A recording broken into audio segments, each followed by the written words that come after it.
일곱째 해 다섯째 달 열째 날에 이스라엘 장로 여러 사람이 여호와께 물으려고 와서 내 앞에 앉으니 여호와의 말씀이 내게 임하여 이르시되,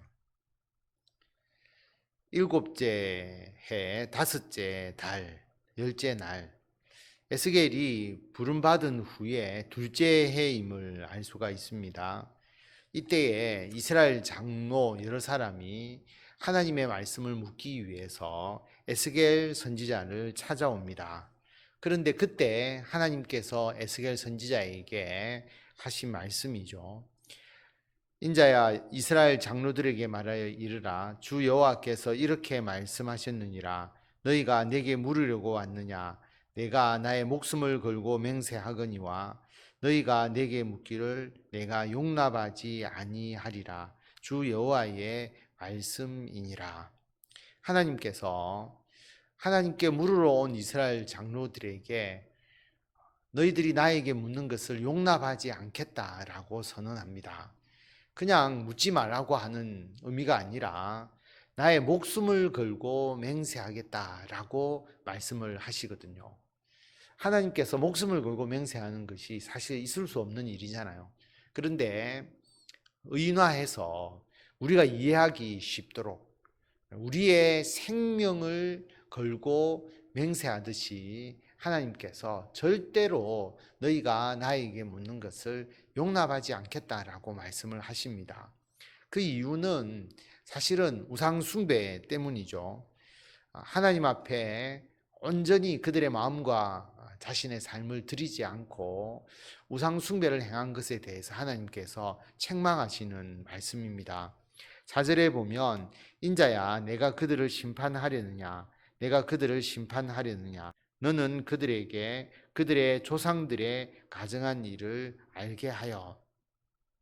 하나님께서 에스겔 선지자에게 네가 그들을 심판하려느냐. 심판이라고 하는 것은 재판이라고 생각하시면 죄를 깨닫게 하는 거잖아요. 자기가 죄인이 아니라고 생각을 했는데 재판에 의해서 그 형량이 언도가 되면 자신이 죄인임을 깨닫게 되는 거죠. 판정을 받게 되는 것이죠. 마찬가지입니다. 이스라엘 백성들이 자신들은 우상 숭배를 안 했다고 생각하고 자신들은 하나님을 잘 섬겼다고 생각했는데 하나님은 그게 아니라 그들의 죄가 있음을, 그들이 우상 숭배했음을 하나님께서 말씀합니다. 그래서 너는 그들에게 그들의 조상들의 가증한 일을 알게 하라라고 선포하십니다. 이르라 주 여호와께서 이같이 말씀하셨느니라. 옛날에 내가 이스라엘을 택하고 야곱의 집의 후예를 향하여 내 손을 들어 맹세하고 애굽 땅에서 그들에게 나타나 맹세하여 이르기를 나는 여호와 너희 하나님이라 하였노라. 하나님께서 이스라엘을 택하셨다라고 말씀을 하죠. 어떤 때를 의미하느냐 하면 아브라함 때입니다. 이스라엘이라고 하는 민족을 하나님께서 택하신 첫 출발은 아브라함이죠. 물론 그 이전에도 하나님을 믿는 사람이 있었지만 그것은 특정한 민족을 이루기 위한 것은 아니었고요. 인류의 역사였다라고 본다면 아브라함을 택하신 것은 아브라함을 통해서 하나님께서 이스라엘이라는 나라를 이루도록 하신 것입니다. 물론 처음에는 아브라함 가족, 일종의 부족 정도밖에 되지 않았지만 그들이 이집트에 들어가서 큰 민족을 이루고 그리고 출애굽해서 가나안 땅을 그들에게 주심으로써 비로소 하나님의 나라 이스라엘을 그들이 세워서 운영할 수 있게 된 것이죠. 그래서 하나님께서 아브라함을 통해서 이스라엘이라는 그 민족을 택하셨습니다. 그래서 야곱 집의 후예를 향하여서 하나님께서 손을 들어서 맹세하기를 나는 여호와 너희 하나님이라 하였다. 하나님께서 그들에게 나타나신 때는 애굽에서 나타나셨잖아요. 모세를 통해서 내가 너희의 하나님이라고 말씀하시고 하나님의 뜻에 따라서 가나안 땅에 가서 하나님의 나라 이스라엘을 이루도록 하나님께서 이끌어 주셨죠. 하나님께서 맹세까지 하시면서 나는 여호와 너희의 하나님이라고 애굽에서 선언을 하셨습니다. 그날에 내가 내 손을 들어 그들에게 맹세하기를 애굽 땅에서 인도하여 내어 그들을 위하여 찾아 두었던 땅 곧 젖과 꿀이 흐르는 땅이요 모든 땅 중에 아름다운 곳에 이르게 하리라 하고, 하나님께서 출애굽시켜 주심과 동시에 가나안 땅을 너희에게 주겠다. 젖과 꿀이 흐르는 땅, 모든 땅 중에서 가장 아름다운 그 땅에 이르게 하겠다고 하나님께서 맹세하셨다라고 하는 거죠. 하나님이 일을 하신 거잖아요. 하나님께서 그들의 하나님이 되시면서 하시는 일을 하나님께서 행하셨고, 그러나 그것으로 끝나지 않죠. 이스라엘 백성들이 해야 될 일이 있다라고 하는 것입니다. 7절에 보면 또 그들에게 이르기를 너희는 눈을 끄는 바 가증한 것을 각기 버리고 애굽의 우상들로 말미암아 스스로 더럽히지 말라. 나는 여호와 너희 하나님이니라 하였으나, 이스라엘 백성들이 해야 될 일은 하나님만을 섬기는 것입니다. 눈을 끄는 가증한 우상들을 버려라. 애굽의 우상들로 말미암아 더럽히지 말라. 왜냐하면 내가 너희의 하나님이기 때문이다라고 하나님께서 말씀을 하셨죠. 그런데 그들이 애굽에서도 우상을 숭배했다라고 하나님께서 책망하십니다. 8절에 보면 그들이 내게 반역하여 내 말을 즐겨 듣지 아니하고 그들의 눈을 끄는 바 가증한 것을 각기 버리지 아니하며 애굽의 우상들을 떠나지 아니하므로 내가 말하기를 내가 애굽 땅에서 그들에게 나의 분노를 쏟으며 그들에게 진노를 이루리라 하였노라. 그들이 애굽에서 하나님의 말씀을 듣지 않고 우상 숭배를 행했습니다. 그래서 하나님께서 애굽 땅에서 그들에게 진노와 분노를 쏟겠다, 그들을 심판하시겠다라고 하나님께서 생각하시고 그렇게 말씀하셨지만 실제로 그렇게 하지 아니하셨다는 거죠. 왜냐하면 9절에 보면 그러나 내가 그들이 저주하는 이방인의 눈앞에서 그들에게 나타나 그들을 애굽 땅에서 인도하여 내었나니 이는 내 이름을 위함이라. 내 이름을 그 이방인의 눈앞에서 더럽히지 아니하려고 행하였음이라. 그런데 하나님께서 그들을 애굽의 노예에서 오히려 해방시켜 주시고 인도해 주셨다는 겁니다.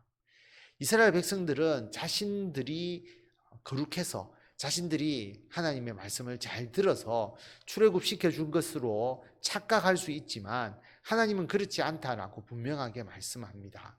그들이 우상 숭배하는 불순종하는 죄인이었지만 그들을 출애굽시켜 준 것은 그들이 하나님의 백성이기 때문에, 만약에 거기서 그들이 멸망을 받는다면 하나님의 이름이 더럽혀지는 것이기 때문에 그들을 인도해 내었다라고 하는 겁니다. 하나님의 이름이 이방인의 눈앞에서 더럽히지 아니하려고 하나님의 백성 이스라엘 백성들을 이끌어 주시고 하나님의 나라 가나안 땅에 들어가도록 하나님께서 해 주셨습니다. 그러므로 내가 그들을 애굽 땅에서 나와서 광야에 이르게 하고 사람이 준행하면 그로 말미암아 삶을 얻을 내 율례를 주며 내 규례를 알게 하였고, 그래서 출애굽시켜서 광야 시내산에 이르게 하죠. 시내산에서 이스라엘 백성들과 하나님이 언약을 맺습니다. 우리가 시내산 계약, 시내산 언약이라고 이야기를 하죠. 거기서 모세를 통해서 하나님께서 율례와 규례를 주십니다. 하나님이 율법을 주시고 그 율법을 다 낭독한 후에 이스라엘 백성들이 그 율법을 지키겠습니다. 자기들이 맹세하죠. 피로 맹세를 합니다. 하나님은 그들의 하나님이 되시고 그들은 하나님의 백성이 되겠다고 맹세를 한, 언약한 곳이 바로 시내산입니다. 그래서 하나님께서 그들에게 그 율법을 지켰을 때 삶을 얻고 그리고 하나님의 은총을 받아 누릴 수 있도록 하나님께서 가르치고 그들을 교육을 하셨습니다. 12절에 보면 또 내가 그들을 거룩하게 하는 여호와인 줄 알게 하려고 내 안식일을 주어 그들과 나 사이에 표징을 삼았노라. 그 많은 율례 중에서 하나님과 이스라엘 백성들 간의 언약의 표징으로 안식일을 하나님께서 언급하셨습니다. 왜 안식일일까 생각을 해보면 안식일은 하루를 온전히 하나님을 위해서 살아가는 시간이잖아요. 물론 이스라엘 백성들이 그 안식일을 잘못 적용해서 단지 일하지 않는 날, 그렇게 잘못 바꾸어 버린 것이죠. 그러나 하나님은 일을 하지 않고 놀거나 일을 하지 않고 우상을 숭배하거나 세상의 정욕과 탐욕에 사로잡혀 살아가는 그런 안식일이 아니라, 일을 하지 않고 온전히 하나님께만 예배하고 하나님만을 기억하는 그런 시간으로 안식일을 말씀하신 거거든요. 지금 우리들에게 안식일은 주일이지 않습니까? 하나님을 예배하고 하나님만을 생각하는 그런 귀한 하루의 시간이니까 하나님께서 그것이 바로 너희와 나 사이에 있는 그 언약의 표징이다라고 말씀을 합니다. 물론 지금 코로나로 인해서 모이기가 어렵고 교회 나와서 예배 드리기가 힘든 부분도 있지만, 그럴수록 영상으로 하나님께 예배를 드리고 우리가 기도와 말씀과 그리고 우리가 살아가는 모든 그 하루의 삶이 하나님께 영광이 되도록 하는 그런 삶이 되도록 하는 것, 하나님 보시기에 온전히 나를 위해서 사용하는 하루다라고 느껴질 때에 하나님께서 우리들과의 관계가 더 깊게 하시고 또 우리들에게 은총과 하나님의 복을 내릴 수밖에 없는 그런 관계가 되지 않겠습니까? 그래서 하나님께서 안식일을 주어서 표징을 삼았다라고 하는 겁니다. 그런데도 그들이 하나님의 말씀을 지키지 않고 우상 숭배에 빠지고 출애굽해서도 광야에서 우상 숭배를 행하고 하나님께서 그들의 삶을 책망하시는 내용이 계속 이어져 나옵니다. 오늘 말씀을 통해서 보면 하나님께서 내가 너희들의 질문에 응답하지 않겠다, 너희들 말을 듣지 않겠다라고 말씀을 하셨잖아요.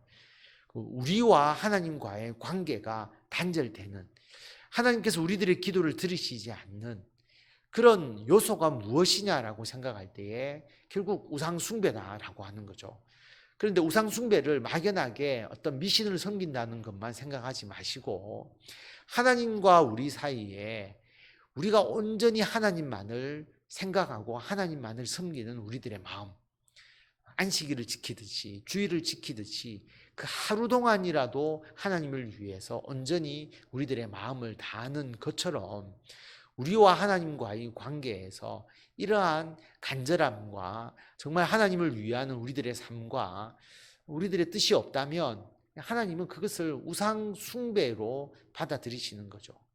오직 하나님만을 사랑하고 섬겨야 되는데 그 마음에 다른 것이 있다면 그것은 우상과 다를 바 없다라고 말씀하시고 그것이 하나님과 우리 사이를 가로막는 장애물이다라고 하는 것을 우리에게 말씀하고 있습니다. 그래서 오늘 말씀을 생각하시면서 예수 그리스도를 통해서 우리들에게 구원의 은혜를 주셨습니다.